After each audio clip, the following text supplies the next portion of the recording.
കേരളത്തിന് പുറമെ കേരളത്തിനൊപ്പം രണ്ടാം ഘട്ടത്തിൽ വിധിയെഴുതുന്ന മറ്റ് സംസ്ഥാനങ്ങളിലെ മണ്ഡലങ്ങളിലേക്ക് വന്നു കഴിഞ്ഞാൽ അവിടെയും ഭേദപ്പെട്ട പോളിംഗ് ആണ്. മണിപ്പൂരിലും ത്രിപുരയിലുമാണ് ഇതുവരെ കൂടുതൽ പേർ വോട്ട് രേഖപ്പെടുത്തിയത്. കുറവ് പോളിംഗ് മഹാരാഷ്ട്രയിലാണ്. ശരത് കെ ശശി ചേരുന്നു നാഷണൽ അപ്ഡേറ്റ്സുമായി. ശരത് കെ ശശി, കുറച്ചു നേരമായി കേരളത്തിൽ അങ്ങ് നിന്നുപോയതാണ്. എന്താണ് കേരളത്തിന് പുറത്തുള്ള മണ്ഡലങ്ങളിലെ നിലവിലെ സാഹചര്യം?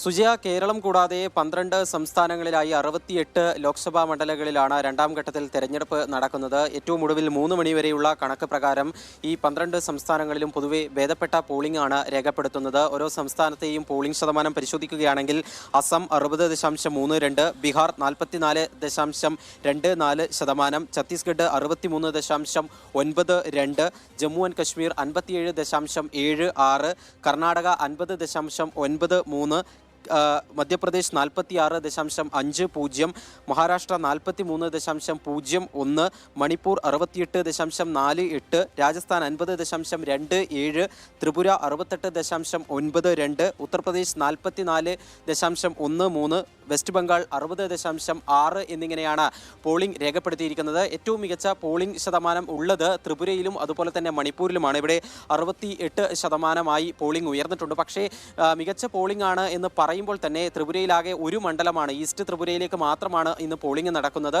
മണിപ്പൂരിൻ്റെ കാര്യം എടുക്കുകയാണെങ്കിൽ ഔട്ടർ മണിപ്പൂരിലെ വെറും 15 നിയോജക മണ്ഡലങ്ങൾ മാത്രമാണ് ഇന്ന് പോളിംഗിലേക്ക് കടക്കുകയും ചെയ്യുന്നത്. അതുകൊണ്ട് തന്നെ ഈ ചെറു സംസ്ഥാനങ്ങളിലെ പോളിംഗ് അത് മാറ്റി നിർത്തുകയാണെങ്കിൽ പൊതുവെ ഈ ശരാശരി ഒരു 50% പിന്നിട്ടതേ ഉള്ളൂ ഈ സംസ്ഥാനങ്ങളിലൊക്കെ തന്നെ പോളിംഗ്.